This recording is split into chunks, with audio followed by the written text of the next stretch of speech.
VD. Satheesan ആളാകെ മാറിപ്പോയി.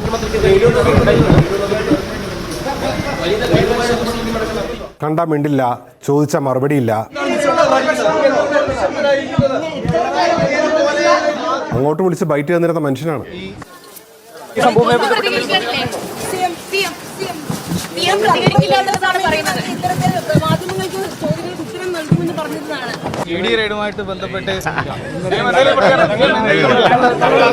എന്നാലും നമ്മളോട് ഇത് വേണ്ടായിരുന്നു സതീഷ് ചേട്ടാ. ഒന്ന് രാവിലെ ഞാൻ വീട്ടിൽ നിന്ന് ഇറങ്ങിയതാണ് വീട്ടിൽ നിന്ന്. അപ്പം ചോദ്യം, എന്നിട്ട് പറഞ്ഞില്ലല്ലോ.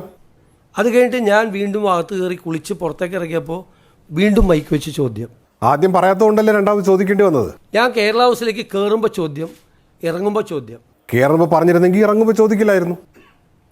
പിന്നെ ഞാൻ വണ്ടിയിൽ കയറിയിരിക്കുമ്പോൾ ഒരു മൈക്ക് എൻ്റെ മുഖത്ത് വന്നാൽ ഇടിച്ചത്. വല്ലതും പറ്റിയോ എന്തോ മൈക്കിന്? അത് ഞാൻ പഠിച്ചിട്ടല്ലേ പറയേണ്ടത്, മനസ്സിലാക്കിയിട്ടല്ലേ പറയേണ്ടത്. എന്നാൽ ആദ്യം ചോദിച്ചപ്പോൾ തന്നെ ഇതങ്ങ് പറഞ്ഞാൽ പോരായിരുന്നോ? ഞാൻ എപ്പോഴാണ് മറുപടി പറയേണ്ടതെന്ന് തീരുമാനിക്കാനുള്ള അവകാശമെങ്കിൽ എനിക്ക് തരണം. സമ്മതിച്ചു. അത് കഴിഞ്ഞിട്ട് ഞാൻ അവിടെ നിന്ന് എയർപോർട്ടിലെത്തുമ്പോൾ വീണ്ടും ചോദിക്കുകയാണ്. എവിടെ? ഡൽഹി എയർപോർട്ടിൽ. കോൺഗ്രസിന് മാത്രമല്ല ഡൽഹിയിൽ ഹൈക്കമാൻഡ്, ഞങ്ങൾക്ക് ആളുണ്ട്. ഡൽഹി എയർപോർട്ടിൽ നിന്ന് ഞാൻ രാത്രി കൊച്ചി എയർപോർട്ടിൽ ഇറങ്ങുമ്പോൾ അവിടെയും ചോദ്യം ചോദിക്കുകയാണ്. തലേന്ന് പോകാൻ നേരം ചോദിച്ച ടീമായിരിക്കും, അവരവിടെ നിന്ന് പോയി കാണില്ല. അത് കഴിഞ്ഞിട്ട് അവിടെ നിന്ന് ഒരു 2 കിലോമീറ്റർ 3 കിലോമീറ്ററുകൾ എൻ്റെ വീട്ടിലേക്ക്. അവിടെ ചെന്നപ്പോൾ അവിടെ നിൽക്കുകയാണ്. ഒരു ടീം അവിടെ വീടെടുത്തിട്ടുണ്ട്, റേഷൻ കാർഡൊക്കെ ശരിയായി. ഇത്രയും യൂണിറ്റുകൾ നിങ്ങൾക്ക് ഉണ്ടോ? ശരിക്കും അല്ല, ഞാൻ സീരിയസ് ആയിട്ട് ചോദിക്കുക, എനിക്കൊന്ന് അറിയാൻ വേണ്ടിയിട്ടാ. ഇത്രയും യൂണിറ്റുകൾ നിങ്ങൾക്ക് ഉണ്ടോ?